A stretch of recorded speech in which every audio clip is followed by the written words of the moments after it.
Assalamualaikum warahmatullahi wabarakatuh.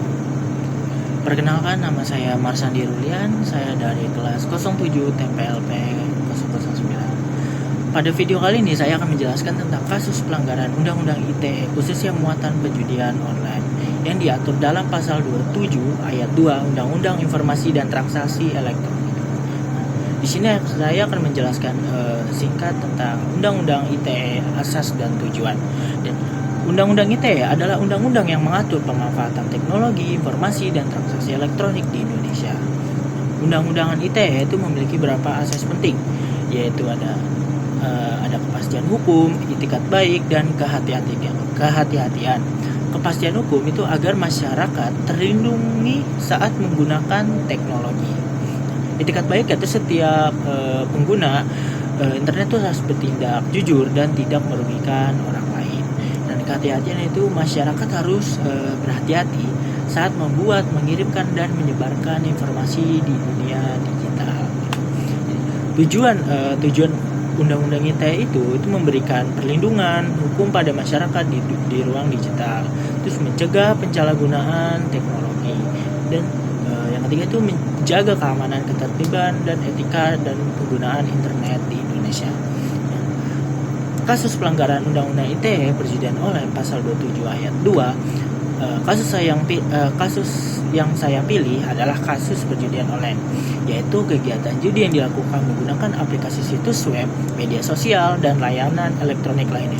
Perjudian online itu termasuk konten ilegal menurut pasal 27 ayat 2 Undang-Undang ITE yang berbunyi setiap orang dilarang dengan sengaja dan tanpa hak mendistribusikan, mentransmisikan, atau membuat dapat diaksesnya informasi elektronik yang memiliki muatan perjudian.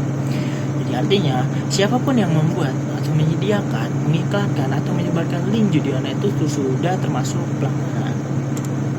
Contoh kasusnya yang kita ambil tuh pada tahun-tahun terakhir, kayak pihak kepolisian sering menangkap admin atau penyedia situs judi online yang mengoperasikan platform seperti slot, togel, atau kasino digital.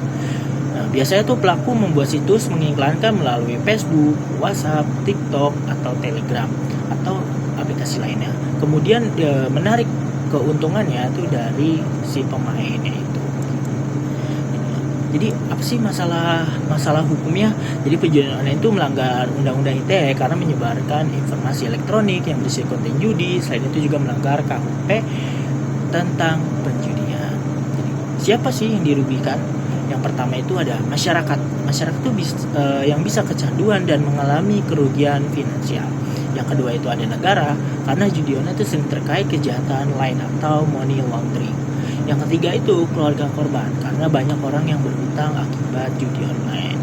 Jadi pasal apa yang dilanggar? Jadi Undang-Undang ITE pasal 27 ayat 2 muatan perjudian, sanksinya tercantum di pasal 45 ayat 2. Pidana penjara maksimal 6 tahun dan dikenakan denda maksimal 1 miliar rupiah. Jadi konsekuensinya hukum bagi si pelaku itu dia terkena penjara selama 6 tahun, terus terkena denda semaksimal 1 miliar, lalu penyitaan server, uang, dan perangkat yang digunakan. Bagaimana sih kita pencegahannya? Yang pertama itu kita harus mengedukasi masyarakat tentang resiko judi online dan melaporkan link judi yang beredar melalui Kominfo. Terus gunakan internet dengan bijak dan tidak mengeklik iklan judi. Jadi perkuat pengawasan orang tua terhadap anak yang menggunakan internet. Jadi kesimpulannya itu perjudian online adalah pelanggaran yang jelas diatur dalam pasal 27 ayat 2 Undang-Undang ITE. Dengan memahami asas etikat baik, kehati-hatian, dan kepastian hukum, kita sebagai pengguna teknologi harus bijak dalam dunia digital. Jadi pesan-pesannya itu jangan membuat atau membagikan atau mempromosikan link judi, karena selain melanggar hukum juga merugikan diri sendiri atau orang lain. Oke, sekian ya, begitu aja dari saya ya, dari pendapat saya.